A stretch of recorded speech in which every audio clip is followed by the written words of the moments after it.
Thanks very much, Dara. For me, that really captured the challenges facing agricultural policy from a biodiversity perspective, but also the opportunities that are there as well. And most importantly, I suppose, the role of industry, and how it's not just an issue for the CAP, it has to be broader than that. So now I'd like to introduce our third speaker, Douglas MacMillan, who is the co-founder of Restoration Ireland and project manager of the Farm Carbon E.I.P. He's going to share some of the innovations he's developing along with his team in the field of carbon farming. So over to you, Douglas. I hope I deliver now after that introduction. Right, thanks very much for inviting me anyway, first of all. Great privilege to be here. Just very quickly, Green Restoration Ireland is a cooperative we set up. I just think the cooperative approach is a good way to do things. Obviously, it's got a lot of roots in agriculture, so that's where we're coming from. And that was set up in 2019, and we started working with Peatlands in Mayo and helping landowners re-wet bogs up there. So we would have done that, and then we put in for this, and we got this project. So just to pitch in, I suppose, the aim, I suppose, obviously, as we're all saying, there's fantastic work being done by all the IPs. I suppose I've got maybe more of a science bent. So I think the before and after, and actually obviously overlapping a lot with what Dara was saying, trying to quantify what's happening if we do a particular measure, what result is it going to give in terms of increased carbon storage, biodiversity improvements, water quality. It's pretty ambitious, but that's kind of what we're looking at. And just in terms of the range, so obviously the core of it is it's farmed peatlands. So essentially peatland are being probably cut away and then converted to pasture. But we took the opportunity to look at all the range of different peatland habitats on the 23 or so farms that we have, just in terms of where they are. So we have 3 catchments, so the Silver, the Little Brosna and the Campker in and around Offaly, but also extended a little bit into North Tip and into Laois. And we're essentially looking at the quality of the peat and the habitat across. So we're using, as I suppose, the baseline intact raised bog is kind of the healthiest ecosystem function you could get. Damaged raised bog, which include dairies, which is designated, and Ballinamoe would actually be a smaller bog, which isn't designated, but is right for restoration. Cut over bog in and around those. We also collected soil samples on the industrial cutaways. Obviously, we're not going to be restoring them. That's up to Board Namona, but we just took the opportunity to collect the data, to try and get some data there, again, just to see another type of degraded peat use. Kind of naturally regenerated woodland on cutaway. So again, once you cut and drain the bog, it dries out. It's a very easy willow, pine, birch come in very quickly. And there's a very common misconception, as we were saying, I think Dara, you were saying about trees in the right place or something. Trees, that's great. No, the bog is dying. When the trees are coming in on the bog is kind of in big trouble. And then, of course, plantation forestry, of which there is a lot in Offaly. So, again, there's an issue around that. So ash, sycamore, and then spruce and lodgepole pine were the different plantation types we had. And then I just kind of classified them as semi-natural pasture, which would be kind of species-rich, high-mix grasses and flowers growing on fen peat generally, and then rough grazing. But that's essentially been left go wild, and it's probably halfway to scrub. So it's kind of developed into thick tussocks of grasses and briars and so on are coming in. And then, of course, we have the reseeded improved grassland. We didn't get any arable land in the mix of farms. We have the 23 farms there. So that's what we were looking at.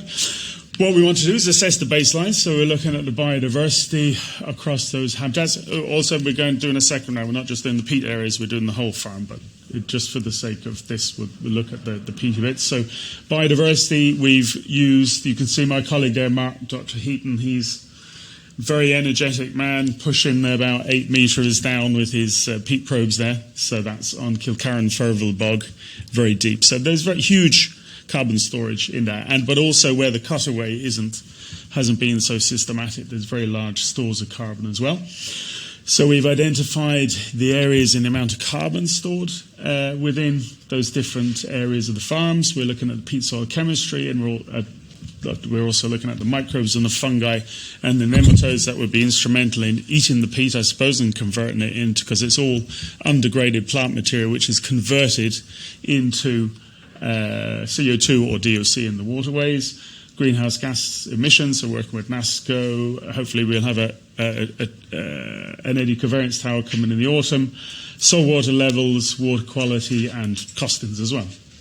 So, and then the idea is that if we can look after we've done the re-wetting, so where the fields, everyone's signed up to, all of the farmers actually are all happy to do either full re-wetting or partial re-wetting, which I suppose would be kind of half blocking the drains, not fully blocking them. So they're all keen. And then what we're aiming for is to try and quantify what are we just call it the 3 pillars, again, just echoing what Dara was saying, biodiversity, soil carbon storage, health, again, maybe you could use soil organic carbon as a proxy for good soil. Outside of, obviously, peat, and the condition of that is important, but then outside of that as well, the mineral soils, the water quality. And then the idea is trying to get some objective evidence so that we know if a particular measure is implemented on a farm, we can anticipate this is approximately what amount of good that it's going to do in terms of the project, in terms of environmental performance. Just very briefly, my father is an inventor, so just kind of, and I did the alpha testing on this. I've always wanted to put it to good use. So as a technology, we reckon we'll be able to do in situ soil organic carbon measurements, which will be very good. That will speed things up. And that will certainly help quantify the carbon storage on our farms. So that's just a quick slide on that. And then we have a software for that. So that's the output of this EU project that he led. And then we also have, we're going to try with Shannon measures, because obviously you're dealing with different parameters. You're looking at biodiversity, you're looking at water quality, soil quality. It's apples, pears, oranges. You know, you're going to have loads of different tables and stuff. So we also have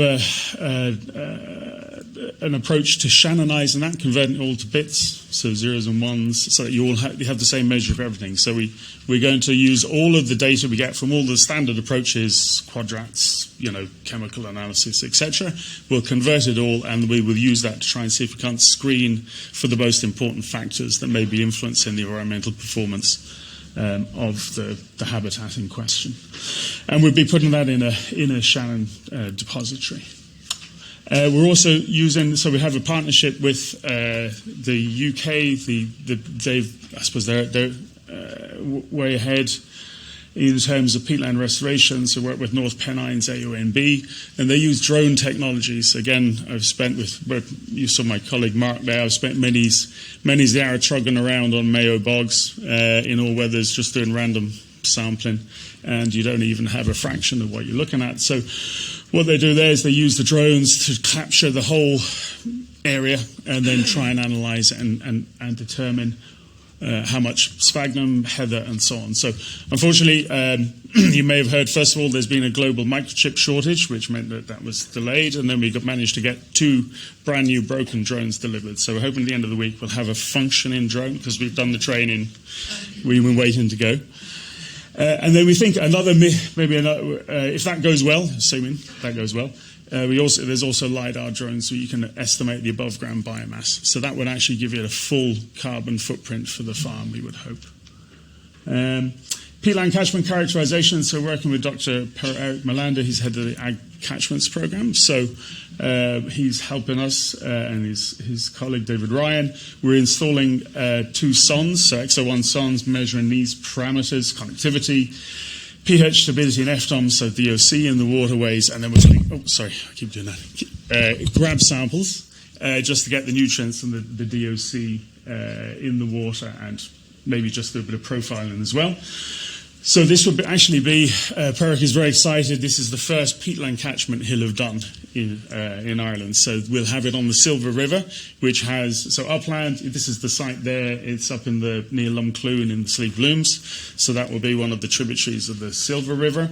And then we'll have the other one, we have the other one already installed at the meeting of the waters, near Derry's near Clonaslee in Laois. And incidentally, looking at the map, so it was very interesting, because actually there was only one river there originally, the Silver, and the other 2 rivers meeting are bog drains, so from Derrimboy and Derry's bog. So that's an artificial meeting of the waters. And then we have automated water sampling. So again, this will help us identify what the inputs are, groundwater, surface water, into what's going on in the river, and help build an understanding of what's happening. And we'll be doing kick sampling as well, of course. Just we're also looking at the peatland, again with our partners in the UK.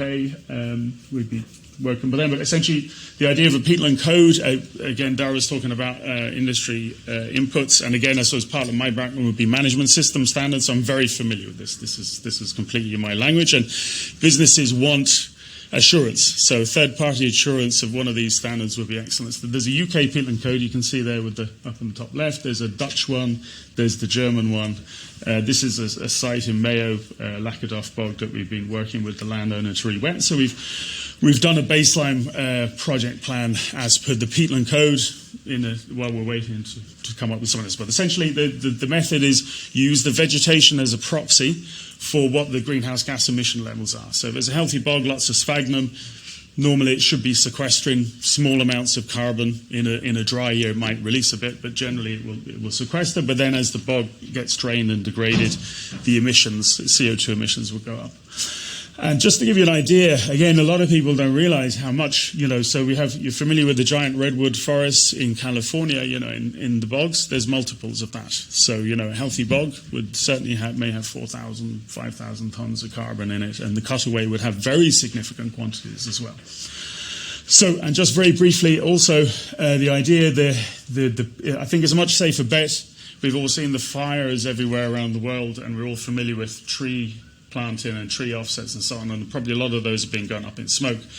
In relation to that, that's future selling. You're planting an area of land, you're saying this is the quality of the soil, this is an oak pine mix, and this will sequester X tons of carbon over the next 50 years. With the bog, it's already there, you're back selling. So if you can re-wet it, then you're locking that in. I think it's a much safer bet, and that's the kind of thing that industry would like as well, obviously. So that's part of the idea. We're also with Vera, so they would be the international body that do a lot of the offsetting projects, American-based. So again, I suppose in recognition of the fact, as this is kind of repeated time and time again, it's grand. We have a plantation here, we have a nice bit of farmland there. It needs to be a bigger scale. So they come up with this land scale framework. So it's a sustainability footprint, and obviously it's overlapping a lot with the land cover maps and so on. But we've done we're not quite finished, but over the next couple of weeks we should be done on that for a map of a sustainability map for County Offaly. And as you can see, you're looking at the ecosystem quality, human well-being, governance, and production.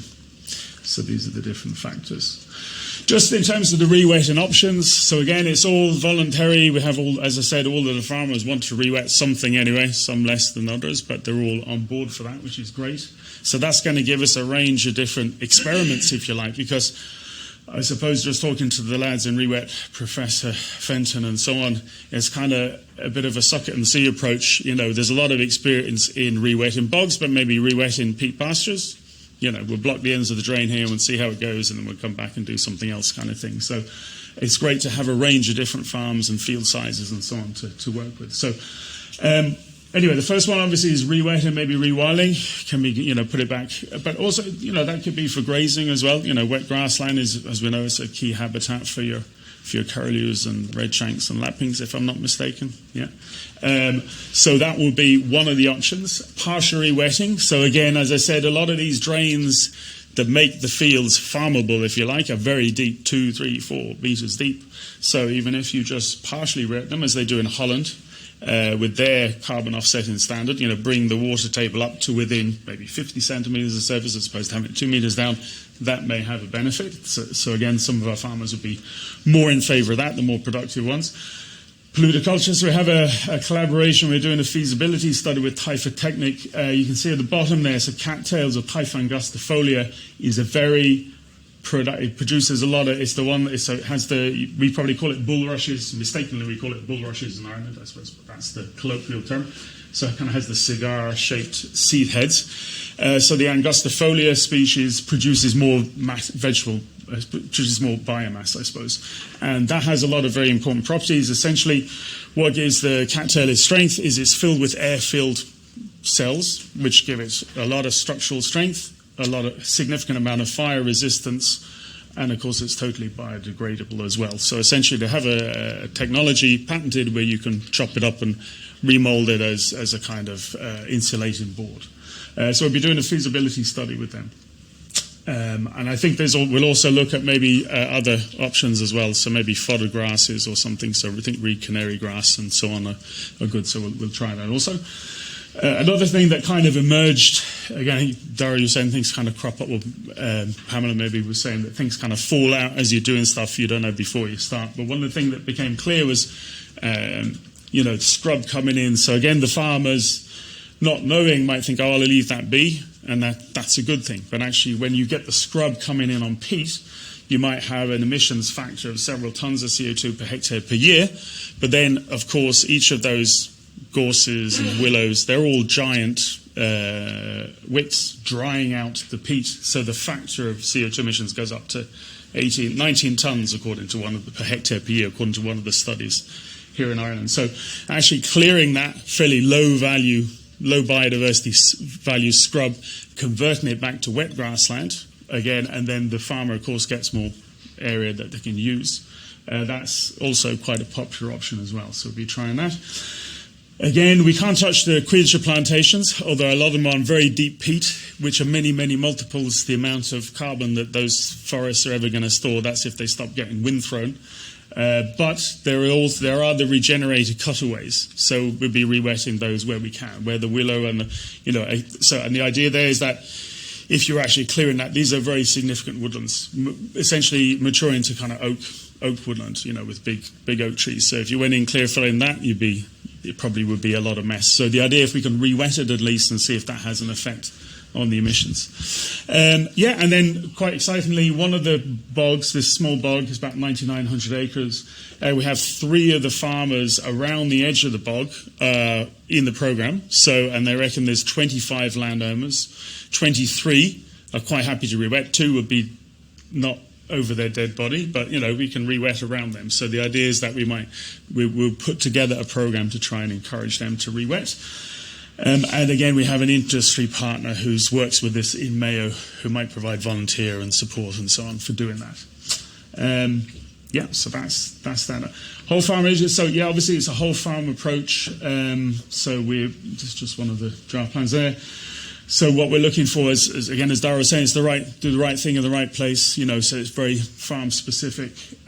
What would be most beneficial from a biodiversity point of view. And essentially, we're looking at its pasture, bog, fen, cutaway, scrub, woodland, and the waterways. So the drainage ditches and the rivers flowing through the farmland. So we're essentially measuring it all, getting the length of ditches, hedges, and so on. We also think it's important to, again, the same thing, is evaluate the condition of the hedgerows. Because, again, there's a lot of good hedgerows, but there's a lot of really messed up hedgerows as well, either through overcutting, where they're cut down and down every year, or just left, essentially, to grow into a line of trees, where they no longer perform a function of a hedgerow. So the idea then is that we can try and quantify the whole farm from the carbon storage point of view. So some of the measures, so I just got that point there. So multi-species sward, so it's got a lot of press at the moment. And again, just kind of what came out was a lot of the farmers, oh, great, I want to do a multi-species sward here, please. And when we went and looked, we had a lovely old, now it was obviously, it had lost a lot of species, it had been fertilised, but it had lovely old meadow. So actually what we convinced them to do was to try the mob grazing to get a higher yield rather than to plough it all up and sow a mix of ryegrass and red clover, which is what one of the other farmers did. Unfortunately, we didn't get to him in time. So just to make the point. So again, and again, they want to do the right thing, but they don't know, so they don't have the knowledge. So again, that intervention to provide, actually, please don't touch that. Leave that as be, and we'll see if we can do something with it. Is instrumental in saving, as Dara was saying, we want to keep what we have and or improve it, so obviously then the idea there was we tried mob grazing as an approach, and again we have one of the farmers who's been practicing with that for the last 7 or 8 years, so he's kind of advising us on that score. And then of course obviously one of the key concerns of farmers, which we're very sensitive to, is if you are doing any re-wetting, then there's the danger of spillover onto the surrounding lands. So again, the multi-species swards and or the mob grazing will be a way of increasing infiltration capacity in those areas if it's less good mineral fields next to that. And obviously, as part of that, we'll be removing livestock from the rivers. So we might have solar pumps to pull them away from the rivers and split up the fields into smaller compartments. Yeah, as I said, peak scrub clearance, and then pond and wetland creation and so on. So this is some of the other things that we're doing. So again, same point. Copses, there's a lot of in Offaly. There's some lovely habitat in there. There's some very nice kind of woodland, but it's just scrubby. But it has all of the rare woodland flora, and it probably has a nice hazel understory with sycamore and/or dying ash in it. So the proposal there is that we'll plant in, oak and appropriate species to kind of upgrade it to a proper woodland habitat. And again, that's fairly popular. And again, hedgerow repair. So again, we have a hedgerow hedge layer. He's Irish champion from Yorkshire. So he'll be laying the hedges and planting them up where the gaps are too bad, where you can't save them. Again, just a couple of things in that part of the country. You get Irish whitebeam as a native. So we've got 4 nice trees there, and we also have alder buckthorn, which is quite a rare native tree species. So again, some of the farmers are keen to collect and propagate. So again, we can expand, make them less rare by spreading them across the farms. And then also, so what's interesting with the farmers is kind of, I think when you do a good job, then suddenly they have other farms that they want to show you. It's very fragmented in Offaly, the farming patterns, So have a look here, and okay, you haven't seen my other farm. And then you go there and there's this lovely kind of Esker meadow with cowslips and orchids and everything. So we got some very nice sources, local sources of grasses and flowers. And again, certain farmers are very keen that we can collect the seed.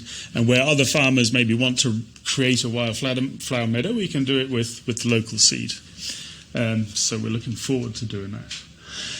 So again, as I said, just as a kind of recap, economic alternatives that we want to try and quantify, the measure to produce these benefits.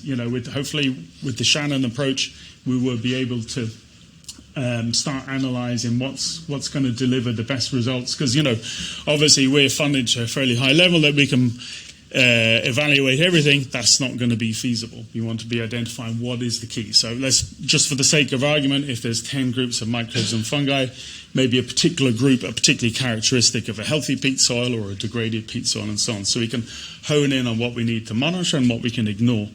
And then, as I said, the idea with the peat depth thing and with this drone surveying is we can get a whole farm carbon footprint. And then the idea of that then is, if we were talking about external, industry marketing contributions, that it's a high quality carbon offset, not to kind of clear all the locals off the land and plant a load of eucalypts. It's integrated.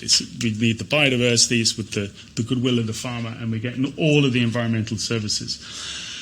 So that's the approach. And again, the idea would be, and again, this is quite exactly, again, echoing a whole load of what Dara was saying, why can't we buy Reps beef? So what about eco or peatland friendly beef? So whereby the farm is managed in such a way that all the peatland habitats are restored, the hedgerows are in good condition, maybe they're doing mob grazing, they have zero or very little inputs, So this is very popular with the farmers. So and again, just other ideas we have. Again, you can only do so much. There's only so many hours in a day. But we have social media.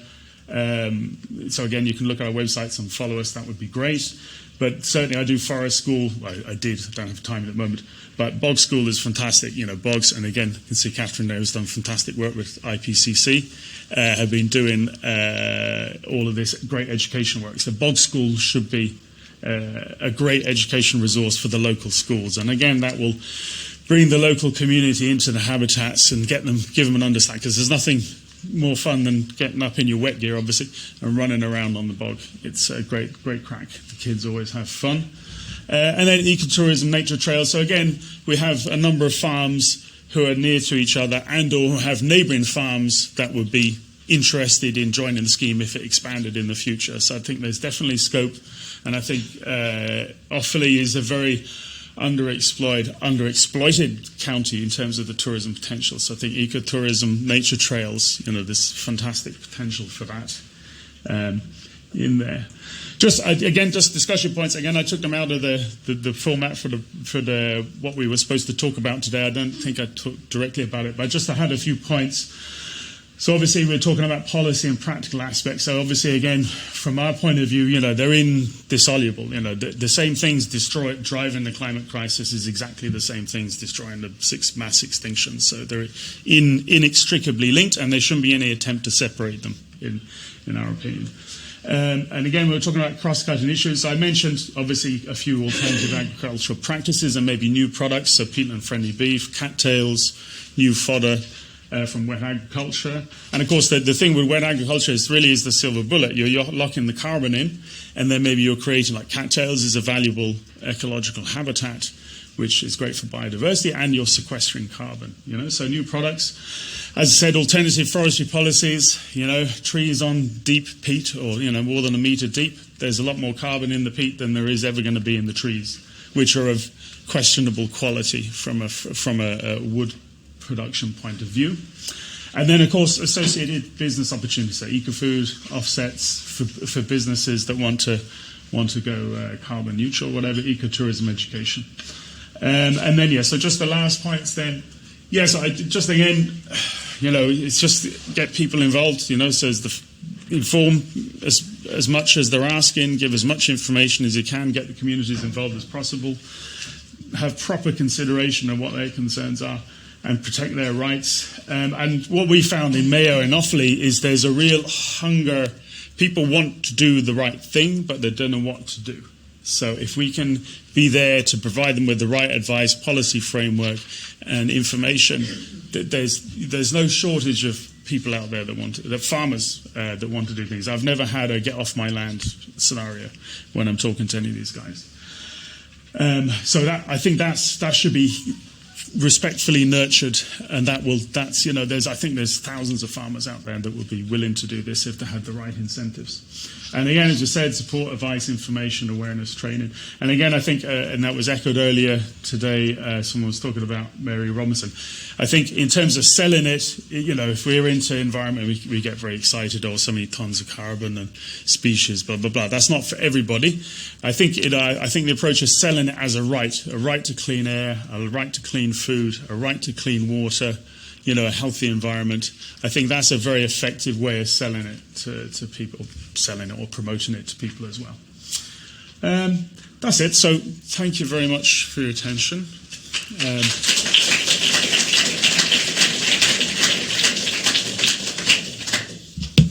Thanks very much, Douglas. I suppose, summarise, your innovations are really stimulating my imagination. So thanks very much for that.